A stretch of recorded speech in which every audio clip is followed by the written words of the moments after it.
ọmọ Jésù mo bodè kí n tó wọlé agbára òṣùpá mo bodè oṣù orin ní tìǹà àwòkó àròyé ní kí tẹ́ ẹ̀ bá kà tó bá jẹ́ ti ká kọrin kéwì ìròyìn ènìyàn àtàtà àpótí èrí ni aràn ní sí lọ́jọ́ gbogbo òde eré tún yá mo gbéwì mi rè bí ìwò lódò ọba ìran òde ló ń pejú gan ni mò ń rè àyájọ́ orí kádùn ọkọ̀ ayọ̀kúndún lóko láyò adúpẹ́ bọ́ba oníbú ọrẹ alátìlẹ́yìn gbogbo ẹ̀dá ènìyàn olùkọ́ tòótọ́ ńlẹ̀ eléré ìdárayá kú ẹ̀yẹ rẹ olúwa kún mi fẹ́ràn bọ́ọ̀lù dé góńgó agbaniníyànjú akójanu akọni àgbà ìgbàlódé ni bàbá mi tí mo ń wí bó tẹ̀yìn bó sì jáde rẹ lẹ́yìn bá fẹ́ ọmọ Jésù ni ẹ kàn sí ká tó ṣẹ́jú pẹ́ gbogbo ń ẹ béèrè á ti kàn yín lára níbi ẹ bá wà. Kúnlẹ́ o bàbá ìyanu olúwa bàbá Yọ̀mídé olówó orí Grace kú ẹ̀yẹ rẹ ọmọ Olúbóyè àwọn ẹ̀gbọ́n pẹ̀lú àbúrò rẹ̀ ń kọ́ Fọláṣadé rú jọ̀ǹkọ́lápọ̀ olúwa bá mi dúró ibi pápálà bẹ́tù gbogbo ní òní fàìsàn lògbà. Èsíkẹ́lì mo ní fáyédá yóò yìnbó kí má kì ọ́ bí wọ́n ti fìràn rẹ ó jàre.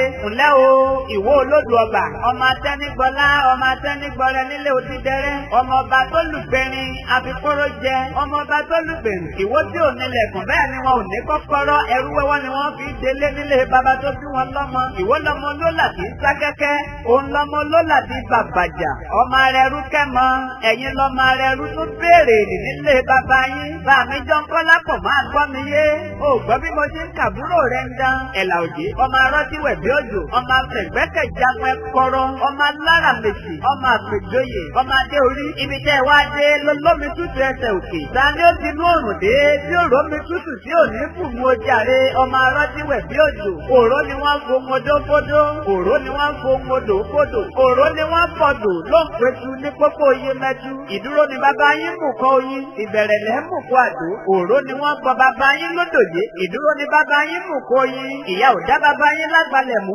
rí ọmọ pèsè ajá ẹ̀yin lọ́mọ ẹsẹ̀ kan gàǹgà nílé òye títí pọ̀ tí ò so ọba níwọ̀ ìsìn èéṣe tó lè so ìsinmi nítorí ẹ̀jà tutù nítorí àwọn òrókó nítorí wọ́sọ̀wọ́sọ̀ olórí ẹ̀yẹ okáriwo owó mọ́ba àwọn ọba létí ni ọba ní ìwọ ìsìn bó so ìgbà tí tí ó so mẹ́ta ìsìn so tán ìsìn kọ̀ ìsìn òlà ọba tún ní ìwọ ìsìn èéṣe tó là ìsìn tún dààmú ní nítorí àwọn ẹ̀gà tutù nítorí wọ́sọ̀wọ́sọ̀ olórí ẹ̀yẹ káriwo owó mọ́ba àwọn ọba létí ni ọba níwọ ìsìn bó bá fẹ́ là ó là ìgbà tí tí ó la mẹ́ta ìkíní là ó la idẹ ìkejì là ó la bàbà ẹ̀kẹta tó là ó lólò dé pọ́nbélé èyí tó la dẹ ni wọ́n ní kó máa jẹ́ mọ́dẹ àwọn nínà ìran ará ìrẹ́ ṣáájú ọmọ ọba dúdú ibú ẹ̀kọ́rọ́ fèlèsépò ní tìrẹsà nínú ọmọ wọlé òbúkọ ní yàmọ̀dé lára èkejì tó la bàbà ni wọ́n pè lọ́lọ́ba mẹ̀dú ọmọ ayé gidi bọ́mọ lẹ́nu ẹ̀yìn lọ́mọ wọn lẹ́ta òkè ẹ̀kẹta tó là tó lòdì pọ́nbélé èyí ní jẹ́ tòkú lóje àdìbò sọ̀rọ̀ ọmọ apájá fún wọn láwọjẹ sàkìtì wọ́nyìn lásà ògbàrò ọmọ òṣòlù ilé òbá lọ èmi ò ní sálọ fẹ́ni tí ò fẹ́ràn mi ẹ ò gbọ́ bí ọmọ fẹ́nifẹ́ni àfìfẹ́ mọ̀ràn ìmọ̀ràn tòkú lóje ọmọ anígbòsòrò ọmọ apájá fún wọn láwọjẹ ẹ̀yin lọmọ ọ̀tún ọlọ́jà lódòdé ilé afẹ́jú àdàbà tí ń jẹ láàrin òrókó afẹ́jú ẹyẹ tí ń mumi lágbádá oko ọmọ pèsè ajá ọmọ arọ́tíwẹ̀ bí òjò ẹ̀là òjé wọn kì í jẹ̀gà òjé wọn kì í jòrókó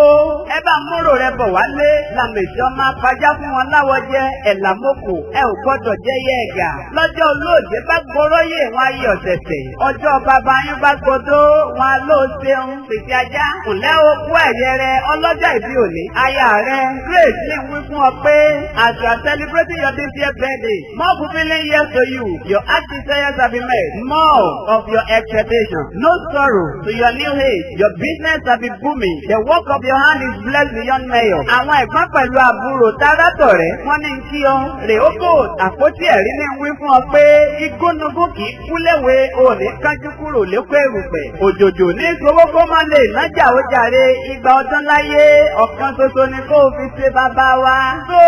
àpótí ẹ̀rí lèmi jẹ́ o happy birthday bàbá olóríire olúwa kún mi Ezekiel ọkọ Grace ayọ̀kúnnú ọmọ Olúgbòyè ẹ jáde lọ rèé wí fáyé kó dára ká mọ̀ ká iye ọjọ́ wa ká lè mọ̀ bá a ti fọpẹ́ fẹ́lẹ́dùmarè.